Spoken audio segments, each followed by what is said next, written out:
The night had been long, but for Mara Lewis, it was finally supposed to end. She was wiping down the counter, exhausted but content, ready to turn off the lights and lock up. But fate had other plans, the kind that can twist an ordinary night into something unforgettable. Because just as Mara reached for the key to close the register, the doorbell chimed, and 3 men walked in. Before she could greet them, she felt something cold, not from the air conditioning, but from their eyes. The tall one in front smirked, his boots thudding against the tiled floor. "We're not here to buy," he said with a grin that made her stomach twist. His 2 friends followed close behind, laughing under their breath, their shadows long across the floor. Mara's heart began to race. She glanced toward the clock, 10 minutes past closing. She was alone, or at least, she thought she was. Mara tried to keep calm, her voice trembling as she said they were closed, but the men only stepped closer.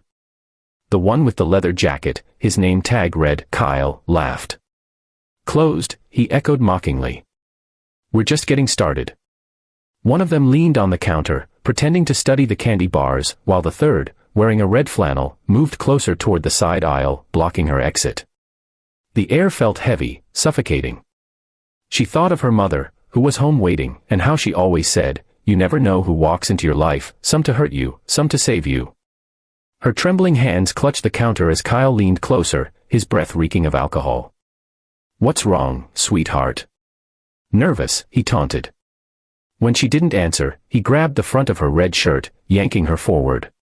The fabric tore near the collar with a sharp sound that broke her inside more than the cloth ever could. She gasped, stumbling back, trying to pull free, but his grip was tight. The other 2 burst into laughter, loud, mocking, cruel. "Guess we found some entertainment tonight," one sneered. Tears filled her eyes, but she fought them back. She couldn't give them that satisfaction. She tried to think, to reach for something, anything, but fear froze her in place.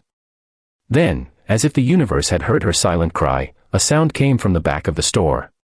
A soft thud. A step. And then another. The gang turned their heads, confused. Mara followed their gaze, her breath catching when she saw 3 shadows emerging slowly from between the aisles. They moved with calm precision, heavy boots echoing against the clean tiles. The men who had been laughing just seconds ago fell silent. The leader of the group stepped forward into the light, a tall, rugged man in his late 40s, with a thick salt and pepper beard and tattoos crawling down his arms. His black leather vest bore the unmistakable emblem, Hell's Angels. The patch on his chest read, RL.CHLLS. Behind him walked 2 others, one bald with a long dark beard, the other younger with shoulder-length hair and sunglasses perched on his head. They looked like they had seen enough of the world to recognize trouble when it showed up. Mara stood frozen behind the counter, heart pounding, as the bikers stopped a few steps away. The air between them and the gang was thick with silence. The leader's eyes, cold yet calm, locked on Kyle's hand still gripping her torn shirt. His voice came out low, steady, dangerous. "You might want to let go of that." For a second, Kyle tried to act tough. He chuckled, pretending not to care, but his voice cracked slightly. "What's it to you, old man?" The biker didn't answer. He just stepped forward, one slow, deliberate stride. His presence alone seemed to shift the air. Kyle hesitated, then finally released Mara's shirt, taking a small step back. His smirk faded. His friends went quiet, their confidence shrinking. "You boys had your fun," the biker said, his tone soft yet sharp enough to slice through the tension. "Now you're gonna walk out." Calmly. But thugs don't like being told what to do, especially by men who don't flinch. Kyle spat on the floor. "You think you can scare us?" he snapped, though his voice trembled. That was his mistake. The younger biker behind the leader cracked his knuckles.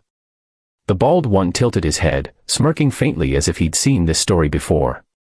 The leader's eyes never left Kyle's. "No," he said, his tone calm, "I don't think." "I know." What happened next wasn't a brawl, it was a storm that lasted seconds. Kyle tried to shove the biker, but his arm was caught mid-motion. A twist, a step, a sound, and he was on the floor, groaning. The second man lunged, but the bald biker intercepted him, pushing him against the counter so hard the shelf rattled. The third thug froze completely, hands raised, backing away until he hit the door. The bell above it chimed as he ran. The others stumbled after him, shouting something no one bothered to hear. Then, silence.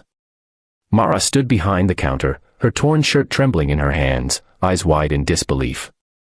The leader looked at her gently, his tone changing completely. "You okay, miss?" She nodded, barely able to speak. Her voice cracked when she whispered, "Thank you."